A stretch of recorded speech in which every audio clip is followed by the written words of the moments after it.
The first time I heard her say it, we were all seated around that massive oak table in their dining room. The table was a family heirloom, dark and heavy, and it felt like it was meant to intimidate. The air was thick with the smell of roasted meat, and a kind of quiet, unspoken judgment. I remember the clink of silverware on fine china was the only real conversation for long stretches. Then my mother-in-law Alina raised her glass. It was a toast to the company's anniversary. She spoke about legacy, about blood, about the sacrifices the family had made. Her eyes swept around the table, landing on each of her children, her husband. And then finally they settled on me. There was no warmth in that look, it was an appraisal. And I was found wanting. She didn't even say my name, she just said, to family, to those who are truly part of this legacy, you have to be born into this kind of commitment. Some people, and her gaze lingered on me, will never be one of us. The silence that followed was heavier than the table. Meanwhile, I was building my own fortress. I'd always been good with numbers, with strategy. I worked in corporate finance. I took on more projects, sought out high-profile assignments. I built a reputation for being ruthless and effective. I saved every bonus, every extra dollar. I started a small side venture of my own, an e-commerce consultancy, just to keep my skills sharp and to build a separate stream of capital. It wasn't about getting rich quick. It was about building credibility. It was about my life was my toolbox, the smell of sawdust, the weight of a hammer that fit my hand just right, the satisfaction of a finished deck or a repaired porch step. It was real work, solid at the end of the day. I could see what I'd accomplished. That little carpentry business I'd built from scratch was my sanctuary. It kept me sane, especially when it came to Clara's family.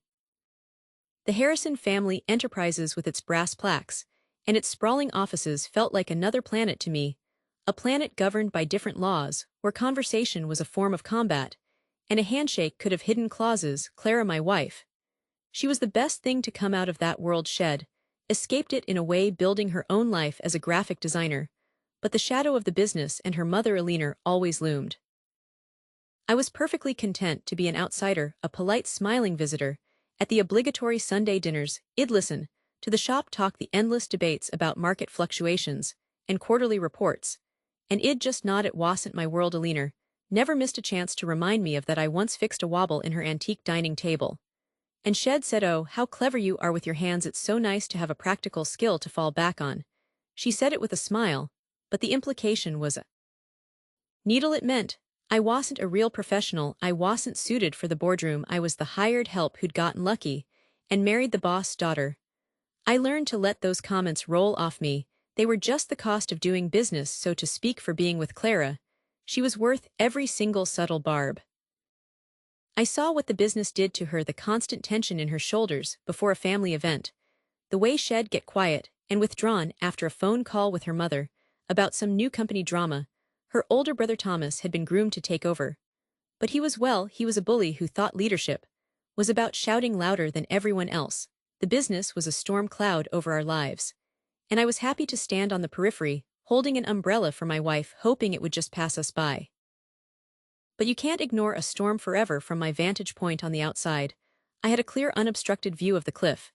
They were all speeding toward the signs, were all there, plain as day. I'd listen to Thomas bragging about cutting corners on materials for their main product line, and I'd see the drop in quality. I'd hear Alina talk about loyal customers as if they were a nuisance, and I'd watch them quietly take their business elsewhere.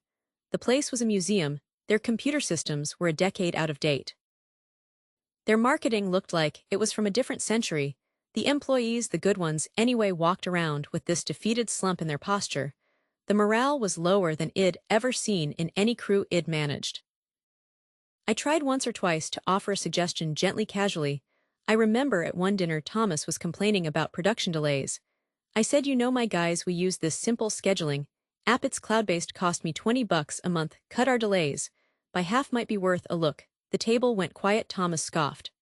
But it was Alina who answered, her voice like chilled steel. "We have systems that have worked for 40 years, David. We don't need an app to tell us how to run our business." That was the end of that. I was an outsider meddling in things I couldn't possibly understand. The breaking point came late one night. Clara was sitting up in bed, the light from her tablet casting a blue glow on her face. She looked exhausted. I asked her what was wrong, and she just started to cry, not loud, desperate sobs, but a quiet, hopeless weeping that was so much worse. She showed me the numbers her father before he passed had left her a small bundle of non-voting shares, more of a sentimental gesture than anything she'd been looking at the quarterly reports. It's all gone, David, she whispered the cash.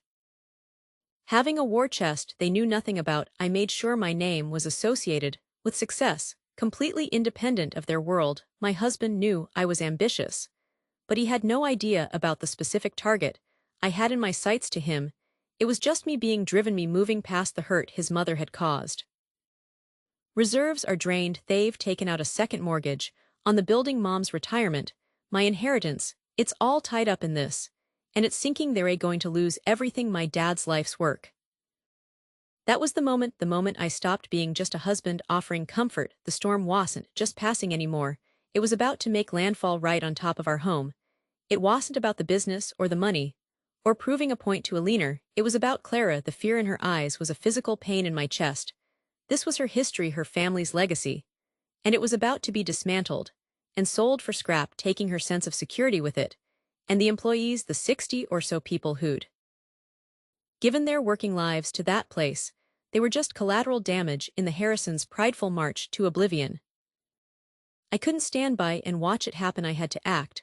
But how they would never listen to me, they would never accept a rescue plan from the carpenter. Pride was the lock on the door, and I had to find the key. I spent nights awake, after Clara finally fell into a fitful sleep, mapping it out in my head. My business was solid. I had good credit. I had assets. I realized the only language they would understand was a transaction. They would never accept a gift, but they might accept a sale, a hostile takeover, disguised as a mercy. It was the hardest conversation I've ever had. I went to Alina's house alone. I laid it all out, not as a son-in-law, but as a potential investor. I showed her the numbers. I'd compiled the projections that showed bankruptcy within 18 months.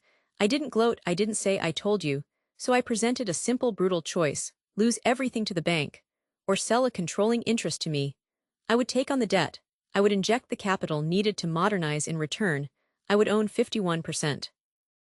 Thomas would be removed from operations. Alina could keep her title and an office, but she would have no executive power.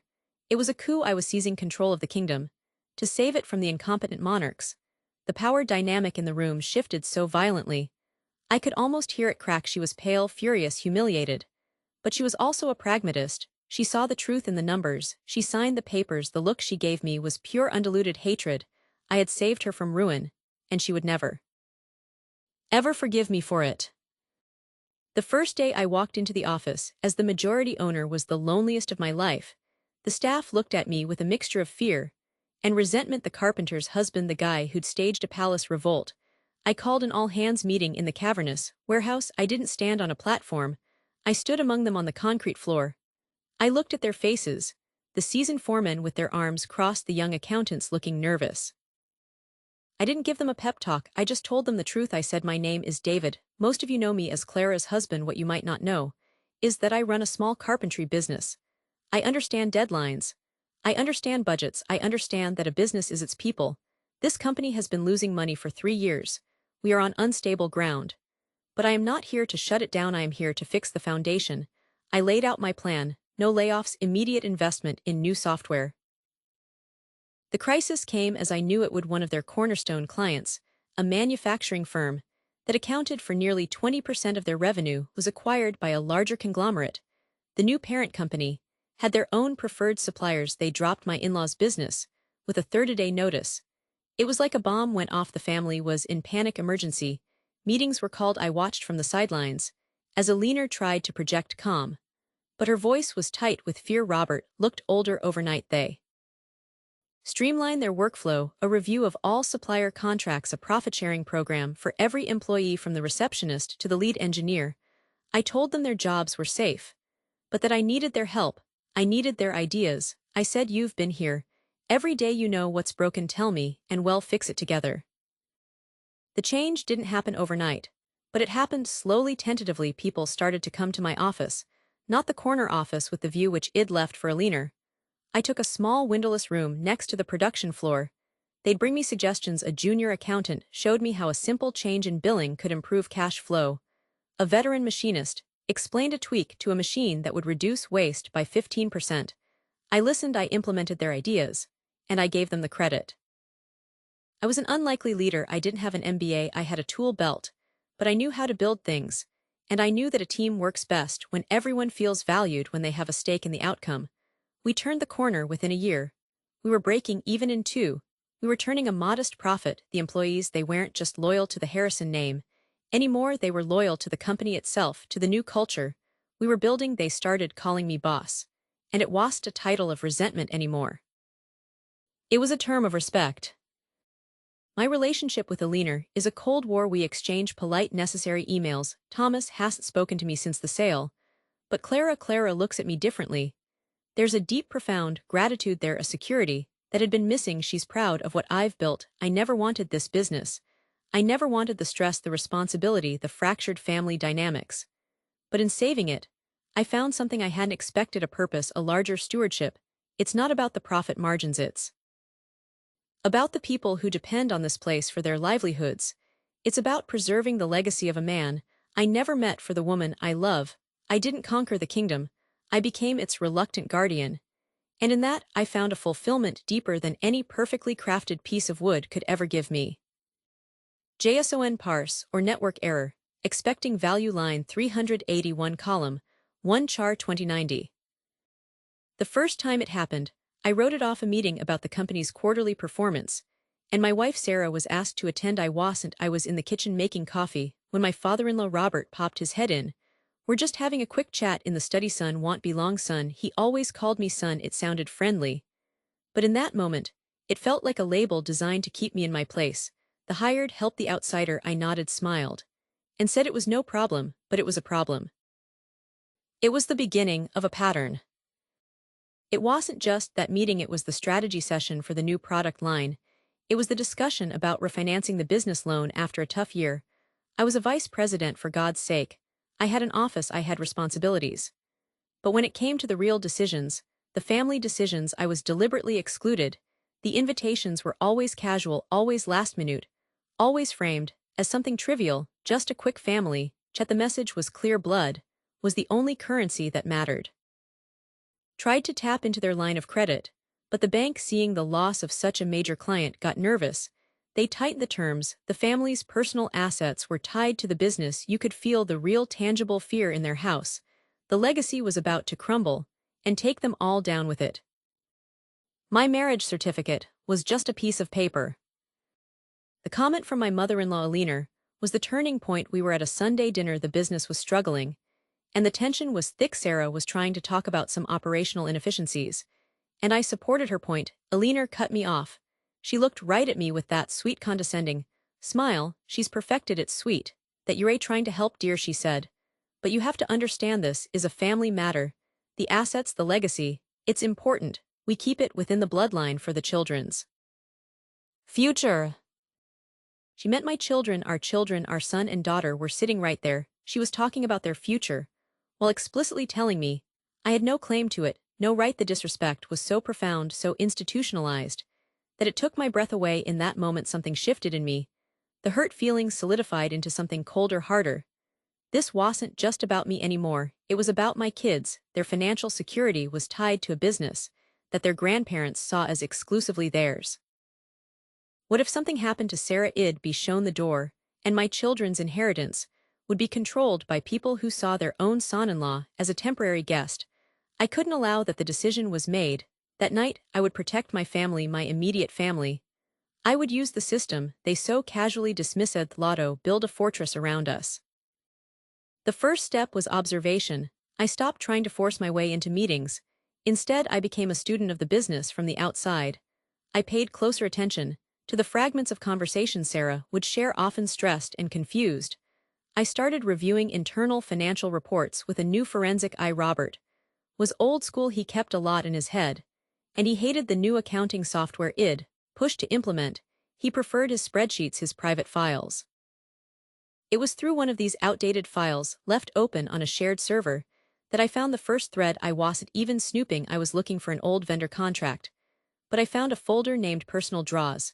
Inside was a labyrinth. There were transfers from the company account to what I recognized as Robert's personal brokerage account, large transfers. Then even more concerning transfers from the company to an entity I didn't recognize. A shell company with a name similar to one of our main suppliers. The dates corresponded with periods where WED reported lower profits. It looked like they were artificially depressing the company's value. Why would you do that unless you were trying to hide assets or preparing for some kind of transaction you didn't want the other shareholders, meaning Sarah, and by extension me, to know about? My blood ran cold. This wasn't just disrespectful family behavior, this was potentially illegal commingling funds, possible tax evasion, a clear breach of fiduciary duty. The liability wasn't just theirs. As a named officer of the company, even one kept out of the loop, Sarah could be held responsible. Our personal assets, our children's college funds, everything was at risk if this house of cards collapsed.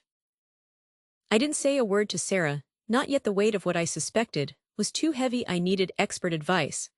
I contacted an old friend from law school, David, who now specialized in corporate law and corporate governance. I met him in his office, downtown, a world away from the family business park. I laid it all out, not as a hurt son-in-law, but as a concerned shareholder and officer. I showed him the documents I'd gathered. That's when I made my move. I didn't go to them as a daughter-in-law offering to help. I scheduled a formal meeting at their office on a Tuesday morning. I wore a severe dark suit. I brought a leather portfolio. I sat across from Alina and Robert in the same conference room where a year earlier I'd been served a dry piece of birthday cake and treated like a guest. I laid it out for them. I didn't speak with emotion, I spoke with data. I showed them charts I had prepared illustrating their declining market share. David listened patiently. Then he leaned forward. His expression was grave. What you're describing, he said, is a textbook case of shareholder oppression. They're freezing you out of decision-making, while potentially looting the company. The financial irregularities are serious. If the IRS or a creditor ever looked this closely, the whole thing could come down, and you and Sarah would be left holding the bag. He confirmed my deepest fear.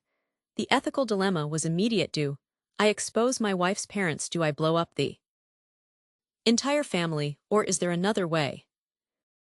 David proposed a third path. You don't have to go nuclear. You have leverage, significant leverage. This information is your shield. You can use it to force a resolution that protects your family without necessarily destroying theirs. The plan was a negotiated settlement. We would approach them not with an accusation, but with a solution. We would offer to buy them out completely. The next few weeks were a study in controlled tension. David drafted a letter. It was perfectly calibrate, formal, respectful, but firm. It outlined in broad strokes the concerns regarding corporate governance and certain financial transactions. It did not make threats. Instead, it proposed a meeting to discuss a potential change in ownership structure that would resolve these concerns and ensure the long-term health of the company. It was a velvet glove, hiding a fist of legal steel. The response was a predictable explosion. Robert called me, his voice shaking with fury. How dare you? After everything we've done for you, we brought you into this family. I remained calm. I repeated what David had coached me to say. This isn't about family, Robert. This is about the business. There are legal issues that need to be addressed. My primary duty is to protect my wife and children from any potential liability. I am proposing a business solution. They hired their own lawyer, a bulldog of a man named Mitchell. The negotiations that followed were conducted entirely through our attorneys. It was the ultimate irony. The thing they valued most, family, was now completely sidelined. We were just parties in a legal dispute. The offers went back and forth. They lowballed us, hoping we'd go away. We held firm. David was brilliant. He never lost his temper. He just patiently reiterated the facts, the questionable transfers, the tax implications, the potential for a much messier public lawsuit if they forced our hand.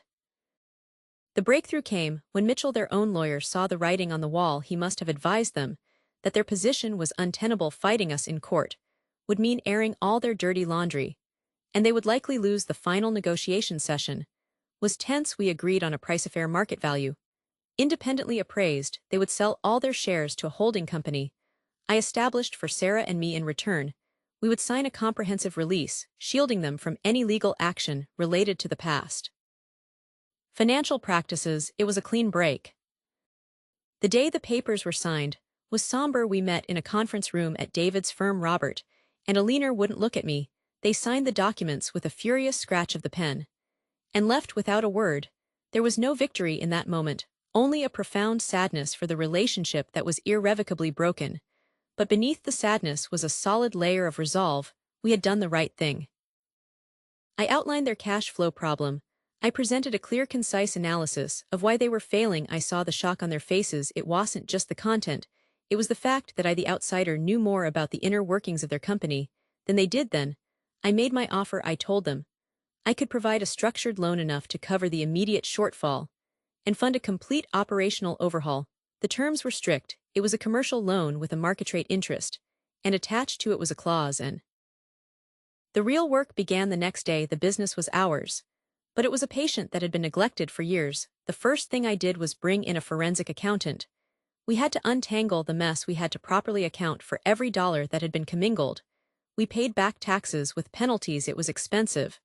But it was the only way to truly clean the slate. We implemented new controls, new transparency. We held an all-hands meeting. And I spoke to the employees. Honestly, I told them there had been some challenges, but that the company was on a new solid foundation. Their jobs were secure. Slowly the business began to heal, morale improved, profits stabilized, and then grew. We were operating ethically, transparently. We were saving the business from itself, from the rot that had set in under the guise of family privacy. This wasn't a hostile takeover. It was a rescue mission. I didn't acquire the company out of spite.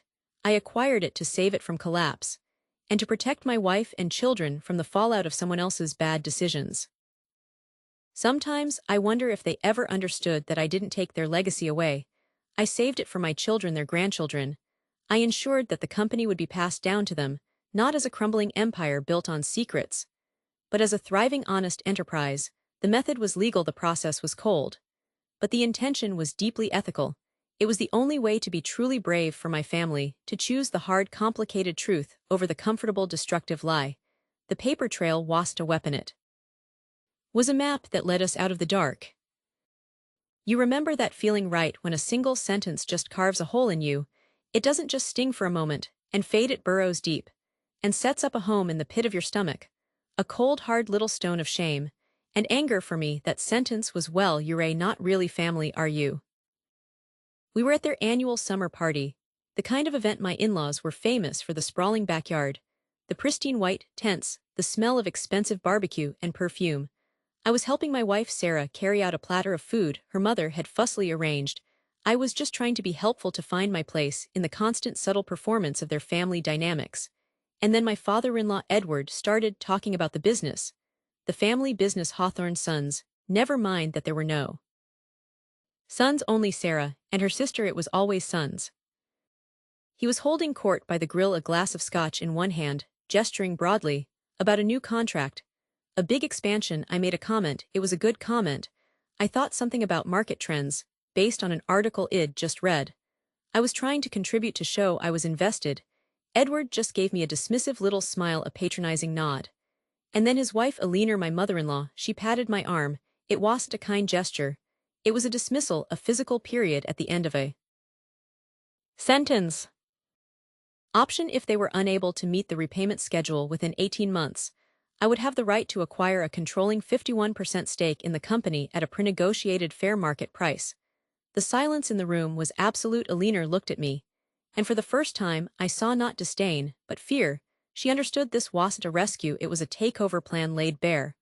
But they were out of options. They had to choose between me and bankruptcy. They signed the papers. She said it so lightly, so casually, as if she was commenting on the weather. That's sweet of you to take an interest, dear. But you don't need to trouble yourself, after all it's family business. And well, you're not really family, are you not, in that way? She smiled, she actually smiled. And the little circle of people around Themont's uncle's old business associates, all fell silent for a beat. Nobody contradicted her. They just looked at me, with a mixture of pity and amusement. Sarah was furious, her face flushed, but before she could say anything, the moment passed. The conversation moved on, the laughter started up again. But I was frozen. The sun felt suddenly too hot. The laughter sounded cruel. Not really family, after 5 years of marriage, after Christmases and birthdays, and sitting through interminable dinners listening to their boasts, and their subtle digs about my job, my background, my everything. I was supporting their daughter, loving their daughter, building a life with her.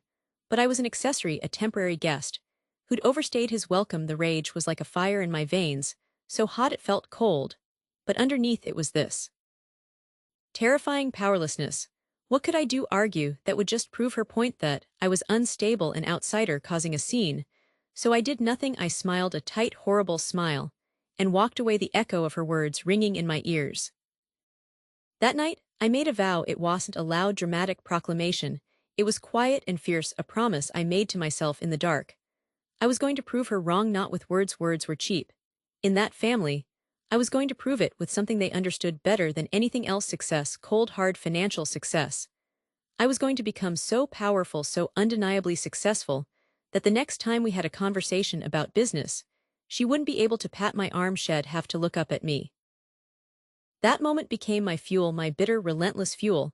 I threw myself into my work. I was in tech consulting, a grind of long hours and constant pressure. But now every late night, every frustrating client, every moment, I wanted to quit. I'd just close my eyes and see her face, that placid, condescending smile. I'd hear her voice, not really family, and I'd find another hour of energy. I took on projects nobody else wanted. I taught myself new skills on weekends. I lived and breathed the grind. Sarah saw it. She was worried. She'd say, "You're working too hard, you're going to burn out, don't let them get to you." But she didn't understand. It wasn't about letting them get to me anymore. It was about letting them propel me. This wasn't just about hurt feelings. This was a campaign, a long silent war I was waging from my home office. We sacrificed vacations. I missed family events on my side. But every bonus, every promotion, every bit of equity I accumulated felt like ammunition. I wasn't just building a career, I was building an arsenal. And the target was always clear: Hawthorne Sons.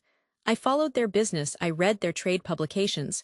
I knew their financials almost better than they did. I was waiting patiently, because spite, I discovered, is a patient emotion. It can wait for years, simmering, growing stronger.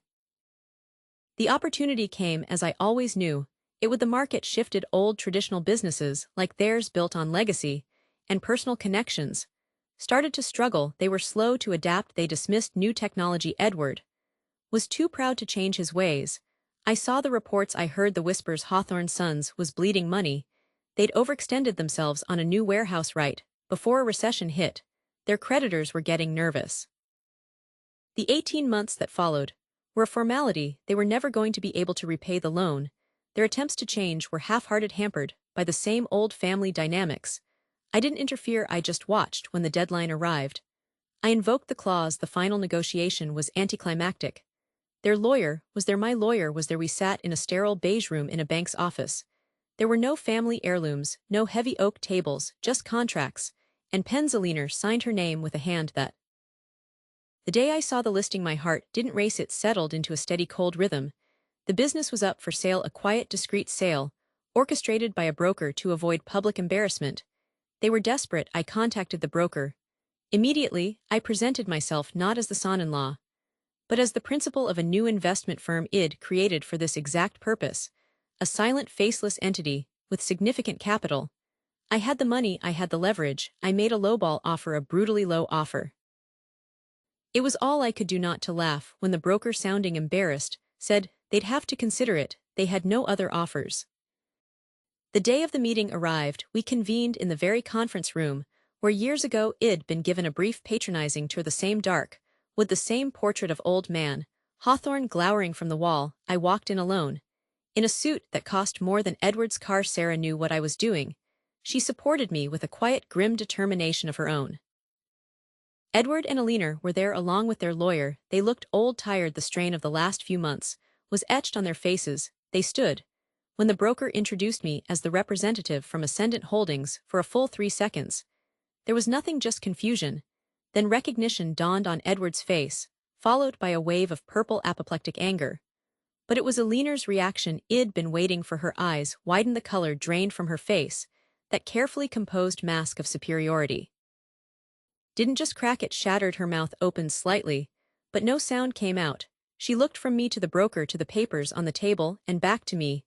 The realization was a physical blow she couldn't hide. I was the wealthy outsider saving their legacy. I held the power now.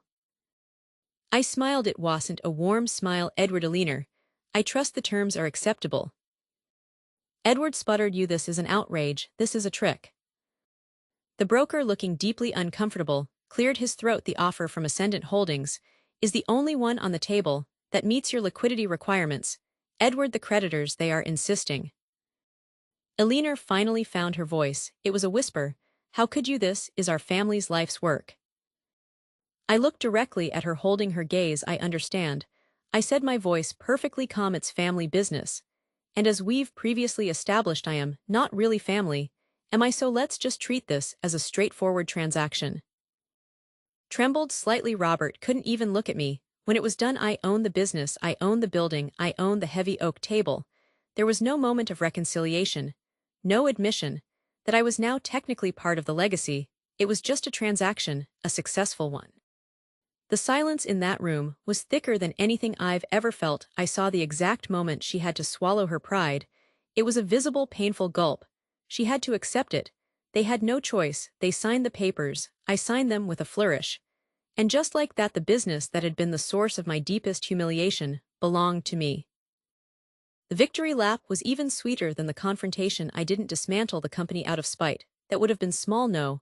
I made it better. I modernized everything. I brought in new systems, rebranded the company, and expanded into markets.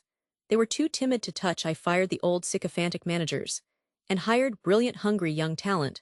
I turned their stagnant traditional firm into a dynamic, profitable enterprise, and I made sure they saw it. I kept the family name Hawthorne. I dropped the sons. It's just Hawthorne Innovations. Now the portrait of the grandfather came down. I put up a modern, abstract piece of art.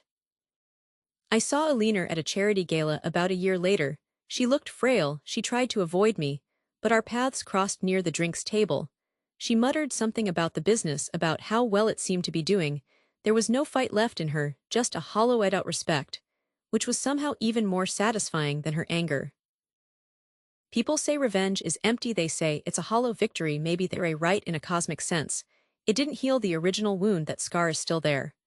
But I'll tell you what it did do. It took the power away from them and gave it to me. It was a catharsis, a final definitive closing of a chapter. That business, the very symbol of my exclusion, is now undeniably, unequivocally mine. I built my own table, and now I own theirs too. And every time I walk through those doors, I am not reminded of the humiliation. I am reminded of what I built out of it. It wasn't the healthiest motivator, but it was a powerful one. And the victory, I can assure you, is far from hollow. It's solid, it's real, and it's all mine. First thing I did was change the locks on the office doors. Then I started the real work. I modernized the inventory system, implemented a new CRM, and launched an aggressive digital marketing campaign. I hired young, hungry talent, based on merit, not on bloodline. We rebranded completely within 6 months. We were profitable within a year. We had landed clients. They could only have dreamed of. The success was vindicating. But it was also quiet. It was mine. Sometimes I'll be working late. Everyone looked down at their plates, except for my husband, whose hand found mine under the table and squeezed a silent apology. But the damage was done. The line was drawn in that moment. The hurt was a sharp, hot needle right in my chest. But the moment it faded, something else took its place. It wasn't just anger. It was a cold, clear certainty. A vow. I thought, okay, you've defined the game. You've told me I can't win by your rules. So I won't play by your rules. I will learn the game better than you ever did. And office, the one that used to be Eleanor's and ill, look out the window. There's no gloating, no real pleasure. It's a calm, solid feeling, a promise I made to myself, in a moment of deep hurt fulfilled with meticulous, deliberate action. She was right in a way. I never became one of them. I became something else entirely. I became the owner, and the fortress they built to keep me out, I now hold the keys. The first time she did it, I think it was at a barbecue, your first summer married to her son. The smell of charcoal and grilled meat was heavy in the air. Everyone was laughing, relaxed. I was too, feeling like maybe, just maybe, I could find a place here. And then your mother-in-law, Eleanor, she turned that sharp gaze of hers on me. I'd just mentioned an idea. I was working on a small software tool to streamline supply chain logistics for small manufacturers. It was my passion project. She listened with a polite smile that didn't reach her eyes. Then she patted my hand, her touch cool and dismissive. That sounds very modern, dear. She said, her voice dripping with a sweetness that was pure acid. But in our family, we understand real work, the kind that puts calluses on your hands, this business. And she gestured to the sprawling backyard, the house itself. It's a legacy. It's not something you build on a computer screen. It's something you inherit, something with history. The message was clear. I was playing with toys. They were building dynasties. That was the pattern repeated at every holiday, every family dinner, Christmas. With the tree glittering in the corner, id talk about a potential investor.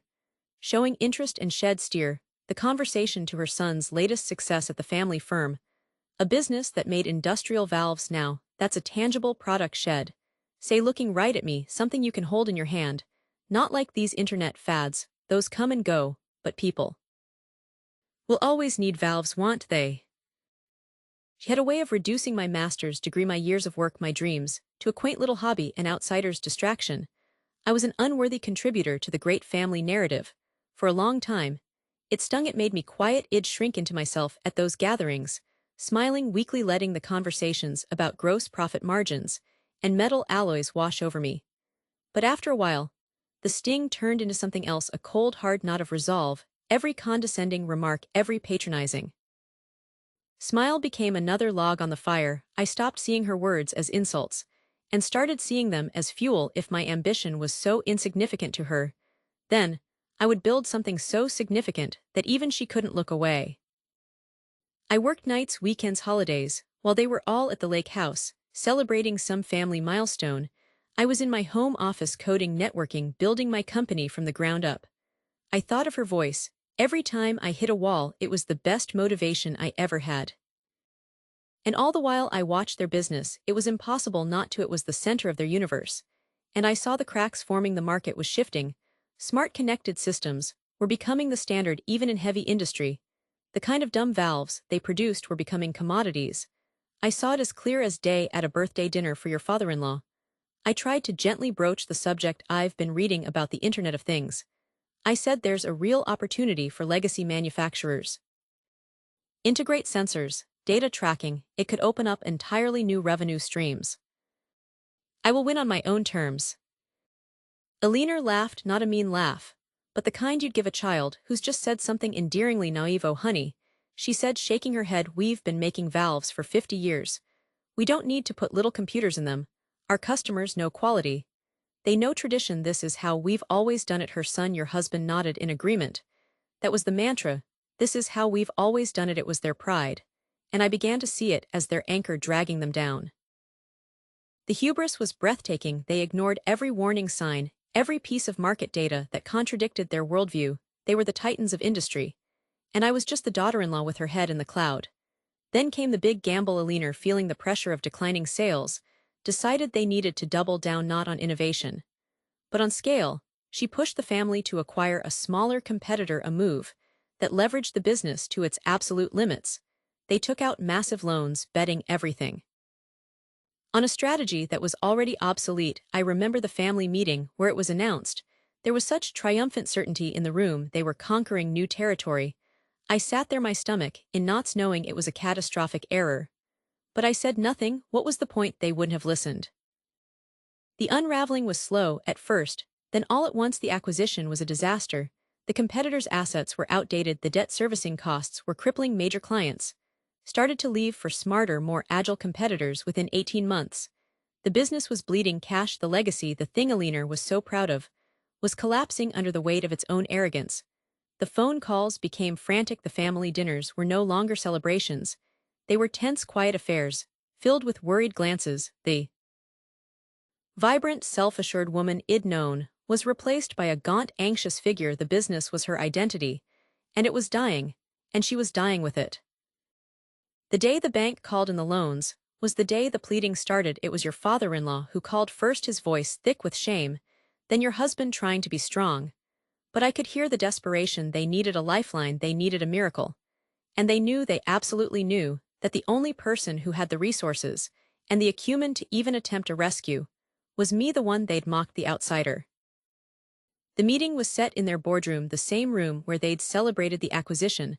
The long, polished table felt like a mile long. The air was stale. Eleanor was there, sitting stiffly in her chair. She looked small, dwarfed by the portrait of her father, the company founder, that hung on the wall behind her. She couldn't quite meet my eyes. She was the one who had to speak the final humiliation. Her voice was a dry rustle. We need your help, she began, her fingers twisting together on the table. The business, the legacy, it can't end like this. She outlined a plea for a bailout, a loan to see them through the crisis. She talked about family, about blood. I let the silence hang in the room after she finished. I looked at the portrait, then at her, then at the financial statements laid out before me. They were a horror show. I've looked at the books, I said, my voice calm steady. It was the same voice I used in my own boardrooms. A loan isn't possible. The debt structure is unsustainable. There's no equity left to secure it. I saw the hope drain from her face. Then I laid out my terms. I won't give you a loan.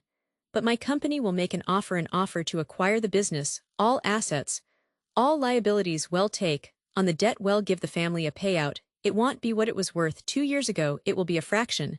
But it will be something, it will be clean. After that night, I started to look at their family business not as a family treasure, but as a balance sheet. I became an observer at subsequent dinners when they talked shop. I stopped trying to contribute, I just listened. And I heard everything. I heard the pride in their voices when they mentioned their long-standing clients' names that had been with them for 40 years. But I also heard the underlying anxiety when they talked about the new competition or the changing market. I started to pay attention to the word acquire landed like a physical blow. She flinched to her. It wasn't a business transaction.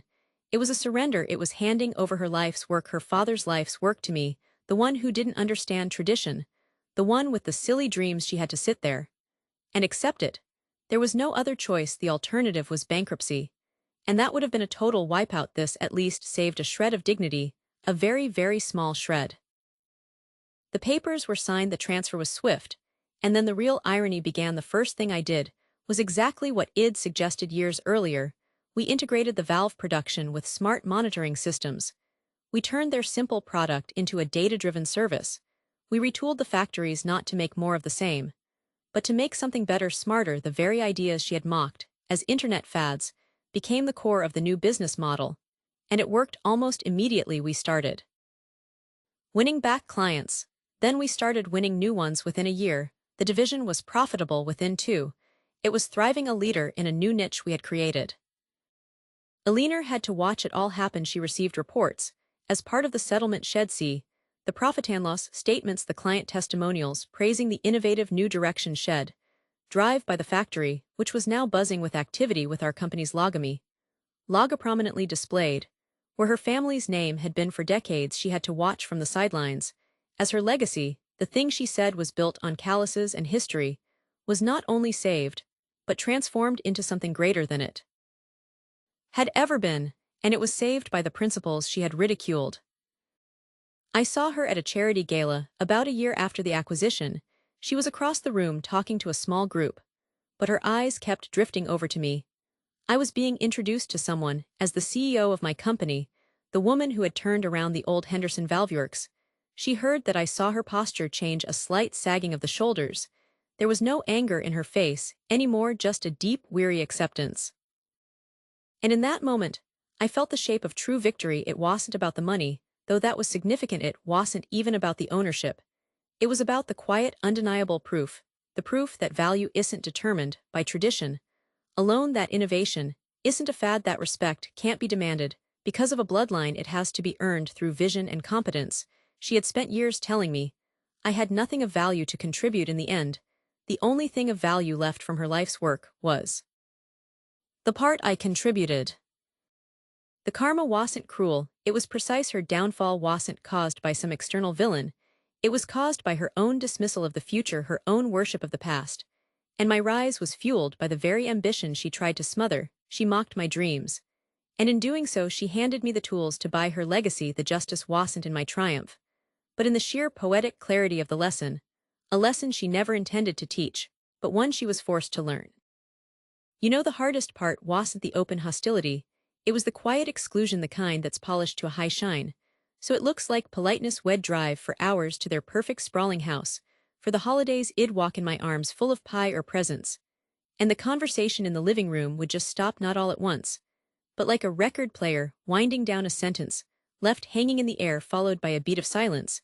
Then a new, more formal topic would start up. Oh, hello, did you have good details? My father-in-law Robert would complain about the damn website, and how it never brought in any real business. My brother-in-law Mark would grumble about the warehouse, about how they always seemed to have too much of one product, and not enough of another, how cash flow was always a problem at the end of the quarter. They saw these as temporary annoyances. I saw them as fundamental structural flaws. Their entire empire was built on a foundation of tradition, but the ground underneath was shifting, and they— Traffic! I was an invisible guest, a ghost at their feast. They'd have these albums of photos from their annual summer vacation. The one my husband was always subtly uninvited from because, as his mother once said, it was just for the core family. I'd flip through the pages. And there they all were, tanned and laughing on a beach. My husband was in every shot, but the space next to him, where I should have been, was just empty sand and emptiness that somehow took up more room than a person ever could.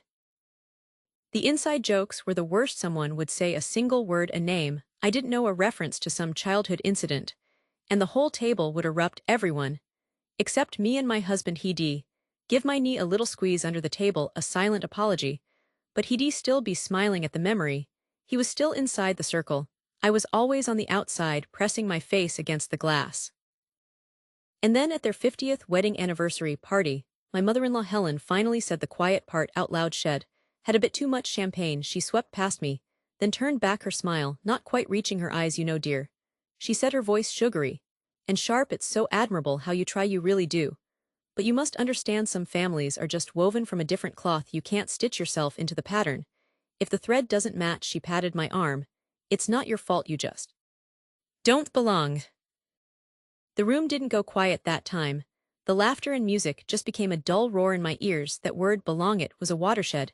It crystallized every slight, every ignored comment, every photo I wasn't in. She had given a name to the ghost. I remember looking at my husband across the room, laughing with his sister. I felt like such a burden. My very presence was a strain on his ties to them. The loneliness was a physical weight, a cold stone in my chest. That night back in our hotel room, I broke. It wasn't loud, it was a silent, suffocating defeat. I sat on the edge of the bathtub, the shower running to muffle the sound, and cried until my ribs ached. The hopelessness was absolute. How do you fight a wall of polite, unmovable disapproval? You can't argue with it. You can't reason with it. It just is. The next morning, red-eyed and hollow, I called my oldest friend Sarah. I spilled it all out: the anniversary, the comment, the years of feeling like an outsider. I expected her to fuel my anger, to tell me to give them a piece of my mind. But she was quiet for a long time. Then she said something that changed everything. You're trying to break down their wall, she said softly. And it's a strong wall built over generations. Yowl. Just break yourself against it. Stop trying to break their wall. Build your own castle. Build your own castle. The phrase echoed in my head. It wasn't about winning their approval anymore. It was about making my own approval, the only one that mattered. That hopelessness curdled into a cold, hard tenacity. I had a small online resale business. Just a side hustle I did from the spare room. I decided to pour every ounce of my energy into it. This wasn't just about making money. It was about building self-worth brick by brick. It was about creating something that was unequivocally, undeniably mine. I worked early mornings and late nights. I learned about business loans, marketing, supply chains. My success or failure would be on my own terms. We're too proud or too stubborn to see the cracks widening. A few years past, my little business had grown into a thriving company. We had a real office, employees, respect in our industry. The irony was almost laughable when my husband came to me, his face lined with worry. His family's business, the cherished legacy, the source of their identity and pride, was failing. Bad investments, outdated practices. They were months from bankruptcy. The employees, some of whom had been there for 40 years, were facing layoffs. My husband was heartbroken. This was his father's life's work, his grandfather's name on the building. And I felt a pang of empathy, not for his parents, but for those employees, for the history of the place that my husband loved. And I saw an opportunity. It was a tangled mess of motivations. Part of it was noble. I could save those jobs. I could preserve this piece of my husband's heritage. But another part, a darker, quieter part, saw it as the ultimate reversal, the ultimate proof. The thread they said didn't match was now the only thread strong enough to save their tapestry, the lines between a noble act and the most profound revenge blurred into nothing. I told my husband I would make an offer to buy the company. The process was clinical, conducted through lawyers. I insisted on it. I didn't want to see the look on their faces in a boardroom when the sale was finalized. The victory felt hollow, like biting into beautiful fruit, and finding it dust inside. The acceptance I had once craved was now impossible. It was replaced by a stunned, seething resentment. They were dependent on the generosity of the person they had deemed unworthy, at the first family dinner. After the sale, the silence was a physical presence they couldn't. Look at me, I had bought my way in, and the price was the total destruction of the old dynamic. There was no place for me at that table, so I had brought my own table, and now they had to eat from it. But a strange thing happened. I started spending time at the company not as a distant owner, but as a leader. I met the employees, heard their stories, their fears about the future. I worked with them to modernize, to find new markets slowly. We turned it around. The hollow feeling began to fill with something else, the genuine respect of the people I worked with. They didn't see me as an outsider who bought her way in, they saw me as the person who saved their livelihoods. The community newspaper ran a piece not about the family drama, but about the local business that was saved and the jobs that were preserved. And that's where I found the real fulfillment, not in the jealous glance of my mother-in-law, but in the grateful handshake of a machinist who could now send his daughter to college, not in conquering their castle, but in being a good steward of the one I had built. And the one I had saved. The victory was bittersweet. Yes, there's a sadness to it, a permanent rift that will likely never heal. But the conclusion I've come to is this: sometimes the most meaningful thing you can do is not to spend your life begging for a seat at someone else's table. It's to build your own table on your own land and invite others to join you. Creating your own place in the world with a foundation of your own making is infinitely more solid than any place you're given conditionally in someone else's. I decided to treat it like a professional project, my own project. I spent nights after my own job researching. I pulled every public filing I could find. I looked at their incorporation documents, their property records. I used my own contacts to discreetly run credit checks on the business entity. The picture that emerged was of a company living on its reputation, but slowly bleeding out. Their online presence was a joke, a website that looked like it was built in 2005. No social. It was supposed to be a celebration. The firm had just landed its biggest client in a decade, and the party at their estate was in full swing. Crystal glasses clinking, the low hum of self-congratulatory laughter. I was on the periphery, as always the outsider who married in. I held my drink, smiled when appropriate, and navigated the minefield of their casual condescension. Then Alina, my mother-in-law, found me near the fireplace. Her smile was a sharp, polished thing. A toast, she announced, her voice cutting through the chatter. She raised her glass not to the company's success, but directly at me, to my daughter. She said, her eyes locked on mine, for finding a husband who is so comfortably situated, it must be such a relief for her not to have to worry about the pressures of real ambition. This family business, it's a burden, you know, but it's our burden. It requires a certain bloodline. The room didn't go quiet. That's the thing they never show in the movies. The laughter just continued behind me, a wave of noise that made her words meant only for me feel like a physical blow. It wasn't an insult, it was a decree, a final, unequivocal statement of my place. I was not family, I was an accessory, a comfortable, harmless addition. And in that moment, something in me snapped, not into anger, but into ice. I looked at her, at this matriarch surrounded by her sycophants, and I saw it not a person, but a balance sheet, a collection of assets and liabilities. And the biggest liability was her own arrogance. She had just made a critical error. She had declared war on someone she assumed was unarmed. I smiled, a perfect empty mirror of her own. I raised my glass to family, I said. And as I took a sip, the vow formed in my mind, clear and cold as diamond. If I couldn't be part of the family, fine, I would own the family's crown jewel. I would take the business. She cherished the source of her power, and I would make it mine. The next morning I was in my home office before sunrise. The champagne hangover was gone, replaced by a terrifying clarity. This wasn't about emotion anymore, it was a project, a hostile takeover. But of the most personal kind. The first phase was intelligence. I started with what I knew. My own background was in corporate restructuring. I understood leverage debt and the delicate architecture of a privately held company. I began to dig quietly: public records, first property deeds, liens, any registered debt. The company, Vance Sons, a laughable name, since there hadn't been a son involved in management for 20 years, was solid on the surface, profitable, respected. But no empire is without its cracks. I found them: a series of small short-term loans taken out over the years to cover cash flow gaps during expansion. They weren't significant, but they're the kind of debts a proud family business might incur and then forget about paying the minimum, treating them as a minor nuisance. This was my way and I couldn't attack the equity head-on. The family held a controlling share, but debt was a key to a side door. I set up a shell corporation, a name on paper utterly anonymous, with a mailing address in another state. Then, I started making calls. I contacted the small regional banks and private lenders who held those old notes. My offer was simple and generous. I would purchase the debt for a premium. They were small amounts, forgotten lines on their books. They were happy to be rid of them one by one. I bought them. I became the silent creditor. Media strategy. Nothing. Their customer reviews on third-party sites were middling, complaining about slow service and outdated product lines. I even reached out anonymously to a few former employees on LinkedIn.